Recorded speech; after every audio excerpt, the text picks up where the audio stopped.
Hello the students, welcome to our YouTube channel. आज के इस वीडियो में हम करेंगे सैम्पल पेपर पार्ट 3।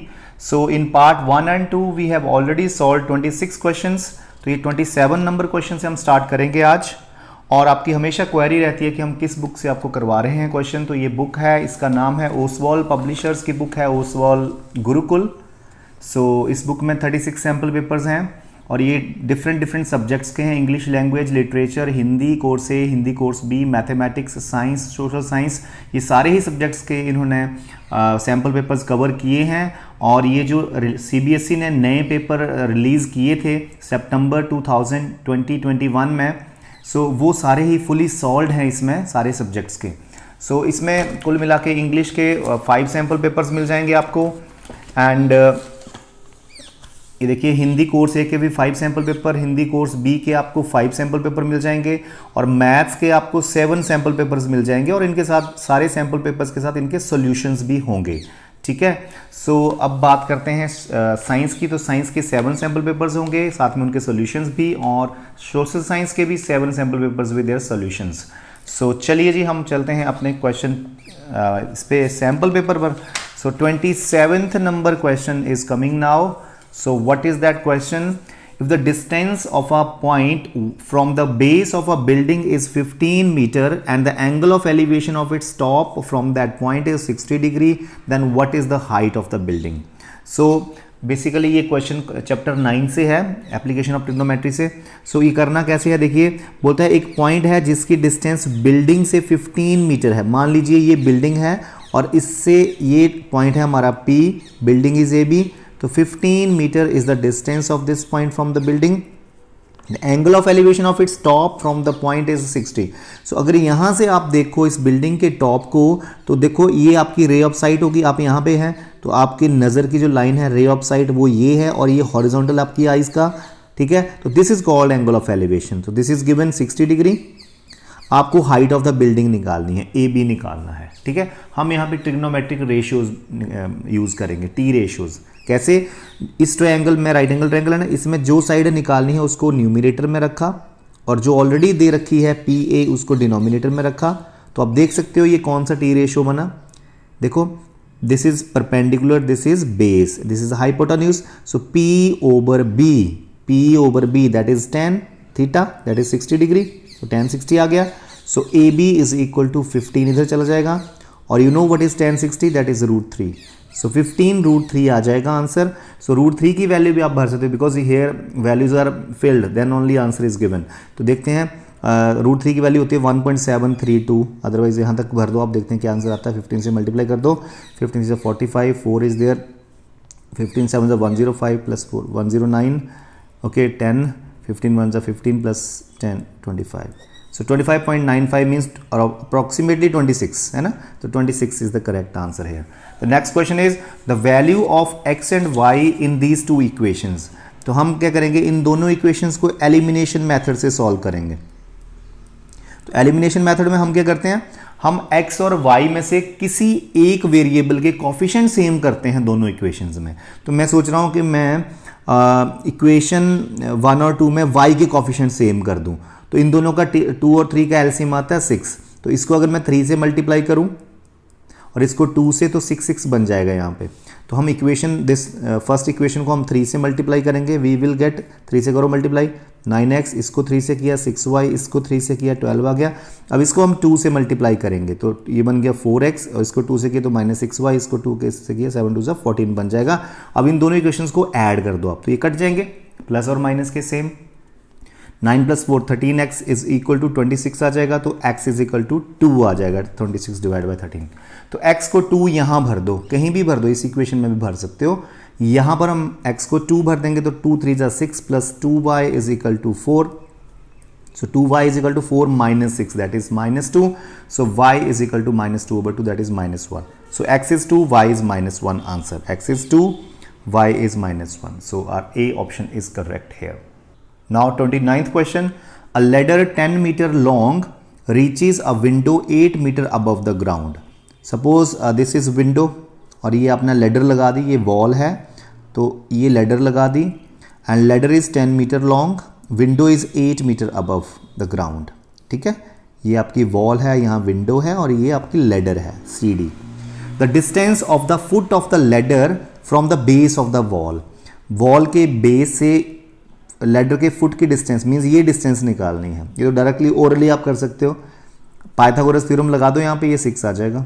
तो I know you know this Pythagoras theorem, I have done in this sample paper I think 2-3 times, so you can find out 6 आ जाएगा। ठीक है, next is complete this identity. So secant square theta minus 1 is tan square theta, ये identity है। ठीक है, सो although this identity will not come this time in 2021-22 term 1 में, पर चलो आपको ये पता होनी चाहिए। Then the 31st question is a dice is rolled twice, तो एक डाइस को 2 बार रोल किया गया। What is the probability that 5 will not come either time. Okay, 5 नहीं आ रहा है। देखिए जब 2 डाइस को आप रोल करते हो तो there will be 36 possible outcomes, तो मुझे यहाँ पे लिखनी पड़ेंगी सारी। चलो मैं लिखता हूँ अभी। So these are 36 possible outcomes, ये 36 है, 1 1 1 2 and so on these are. ठीक है, तो हमारा क्वेश्चन है कि 5 एक बार भी नहीं आए, तो वो पॉसिबल आउटकम्स बताओ। तो हमें पहले ये देखो 5 कितनी बार आ रहा है, 1 2 3 4 5 6 7 8 9 10 11 ऑप्शंस में 5 आ रहा है। 36 में से 11 ऑप्शंस में 5 आ रहा है, तो कितने ऑप्शंस में नहीं आ रहा है? 25 में नहीं आ रहा है। तो नहीं आने की प्रोबेबिलिटी पूछी है, तो 25 में नहीं आ रहा है ओवर टोटल, तो 25 over 36 will be the answer here. Next is in which condition will the polynomial this will be a quadratic equation। बोलता है किस कंडीशन में ये जो है वो क्वाड्रेटिक इक्वेशन बनेगी। तो देखिए हमेशा याद रखो ये क्वाड्रेटिक इक्वेशन तब होगी जब a जो है वो 0 नहीं होगा। a should not be equal to 0। Suppose करो a 0 हो गया, तब ये वाली टर्म तो उड़ेगी, खत्म होगी, है ना। फिर तो हमारे पास लीनियर पॉलिनोमियल बचेगा, लीनियर इक्वेशन बचेगी। तो a कैन नॉट बी 0। ये 0 हो सकते हैं b और c, no problem, it is quadratic only, but a can not be 0। तब तो एक्स स्क्वायर वाली टर्म खत्म होगी, तब तो आपके पास लीनियर इक्वेशन बच जाएगी। तो a should not be 0। Next, at the if the end points of a line segment AB are A this B this, then what is its midpoint?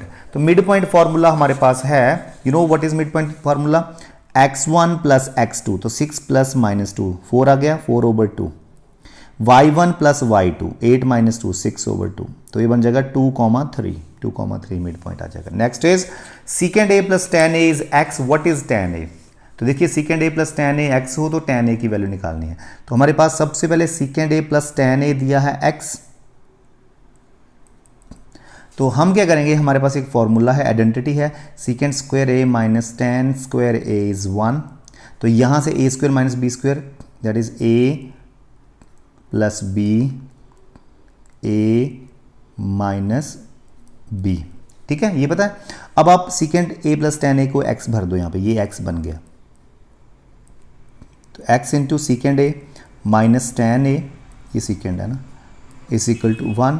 तो secant a minus tan a क्या बन गया, x नीचे चला जाएगा 1 over x। तो यहाँ लिख दो secant a minus tan a कितना हो गया 1/x। मुझे क्या निकालना है, मुझे tan की वैल्यू निकालनी है। तो अब इन दोनों इक्वेशंस को सब्ट्रैक्ट कर दो, साइन चेंज हो जाएंगे, ये दोनों कट गए, tan बच गए दोनों। तो tan में plus tan a is 2 tan a is equal to x minus 1/x। So tan a 2 tan a is equal to, LCM ले सकते हो, देखते हैं इसका किस फॉर्म में लिखा है। चलो ठीक है, x एलसीएम ले लिया तो x स्क्वायर बन जाएगा माइनस 1, ये 2 भी इधर चला जाएगा, तो ये 2 यहाँ चला गया। तो ये आंसर आ गया, x square minus 1 over 2x। C option is correct है। Next is the value of x and y in this and this are what? So elimination method लगाएंगे यहाँ पे भी हम। This is first equation, this is second equation. What we do? First of all multiply this equation by 2. Why? Because coefficient same हो जाएंगे और ये cut भी जाएंगे, तो 2 से मल्टीप्लाई करो फर्स्ट इक्वेशन को, और कांस्टेंट टर्म्स को इधर ले जाएंगे, करो 2 से multiply. 2x minus 2y plus 2 बनेगा, इधर जाके माइनस 2 हो जाएगा, इसको एज इट इज लिख दो 3x प्लस 2y, और 12 को दूसरी साइड ले जाओ, प्लस 12 बन जाएगा, ये कट गए। सो ये बन गया 5x is equal to 10, x is 2, x 2 आ गया। अब x को 2 भर दो यहाँ पर, y आ जाएगा, तो 2 minus y plus 1 is equal to 0, so minus y plus 3 is equal to 0, minus y is equal to -3 हो जाएगा, माइनस माइनस कट y3 आ जाएगा. So x2 y3 is the answer here, x2 y3. So this is D option. The 36th number question is, two different dice are rolled together, tossed together. What is the probability of getting a sum of 10 on of the numbers on both the dice? देखो जब हमारे पास 36 outcomes आती हैं जब हम दो dice को फेंकते हैं, तो ये 36 आउटकम्स हैं. क्वेश्चन है कि दोनों डाइस के ऊपर जो नंबर्स हैं उनका सम 10 होना चाहिए. ये क्या पॉसिबल आउटकम्स हैं, देखते हैं. 10 सम हो जाए, इनमें से किसी का सम 10 नहीं है. No 10, no 10. Here sum is 10. 6 plus 4 is 10. Then 5 plus 5 is also 10. Then 6 plus 4 is also 10. So we have 3 outcomes possible. Favorable outcomes are 3. So 3 over 36, 1 over 12 आ जाएगा. Okay. So 1 over 12 is the correct answer here. So the next question, if x is 2 sin square theta, y is 2 cos square theta plus 1, then what is the value of x plus y? तो इसके लिए हम x और y को दोनों को add कर देंगे. x plus y is equal to x कितना है 2 sine square theta plus y कितना है 2 कॉस स्क्वायर थीटा प्लस 1. अब आप इन दोनों में 2 कॉमन ले सकते हो. सो 2 sine square theta plus cos square theta is left hand side plus 1 and this is identity. Sign square theta plus cos square theta is 1. So 2 into 1 बन गया इसका. सो 2 1s are 2 प्लस 1 3 आंसर आ जाएगा आपका. So answer is 3 here. So this is next is for which value of p will the equation this not a quadratic equation. देखिए जब quadratic equation ये कब नहीं होगी, जब x square का कोफिशिएंट 0 बन जाएगा, है ना. x square का कोफिशिएंट कभी 0 नहीं हो सकता है, नहीं तो वो quadratic नहीं होगी. ठीक है, तो ये 0 जब बनेगा तो ये quadratic नहीं होगी. तो मैं इसको 0 कर देता हूँ. x square p square minus 1 जब 0 होएगा तो ये क्वाड्रेटिक नहीं होगी, तो उससे पी स्क्वायर क्या आ गया plus 1. So p is equal to under root plus 1 क्या होता है, under root of 1 is plus minus 1. Plus 1 भी हो सकता है, माइनस 1 भी हो सकता है. तो पी की वैल्यू 1 भी हो सकती है, माइनस 1 भी हो सकती है. It means both 1 and 2 are correct here, right. So next is what is the probability that a non leap year contains 53 Sunday. अब देखिए नॉन लीप ईयर उसके पास 53 संडेज हों, क्या पॉसिबिलिटी है. तो देखिए बहुत ही अच्छा क्वेश्चन है. नॉन लीप ईयर्स में नंबर ऑफ डेज कितने होते हैं सबसे पहले ये बताइए. ठीक है, नंबर ऑफ डेज होते हैं 365, क्योंकि लीप ईयर में 366, तो नॉन लीप ईयर में 365. अब देखिए जब हम 52 को 7 से मल्टीप्लाई करते हैं we get 364. It means up to 364th day each day occurred 52 times. यहां तक हर दिन जो है वो 52 बार आ चुका है, क्योंकि 52 7 से 364. 364th डे कब होता है, जब 365 डेज वाला ईयर होएगा और उसमें 30 दिसंबर होएगा, 30th दिसंबर होएगा, तो जब 364th डे चला होगा, क्योंकि लास्ट डे 365th होएगा अगला. ठीक है, 31 दिसंबर. तो यहां तक तो बच्चों हर एक दिन जो है 52 बार आ चुका है. ठीक है, इट मीन्स सबकी प्रोबेबिलिटी, सारे डेज की प्रोबेबिलिटी यहां तक तो बराबर है, तो वो तो लेने की जरूरत ही नहीं है.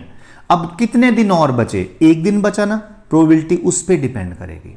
अब तक नहीं करेगी क्योंकि 52 बार सारे बराबर बराबर आए हैं, उनकी सबकी प्रोबेबिलिटी बराबर है, वो कैंसिल. अब जो लास्ट दिन बचा उसके ऊपर प्रोबेबिलिटी पॉसिबल होगी. अब ये लास्ट दिन है वो क्या हो सकता है, this can be Sunday, this can be Monday, Tuesday, Wednesday, Thursday, this can be Friday, this can be Saturday.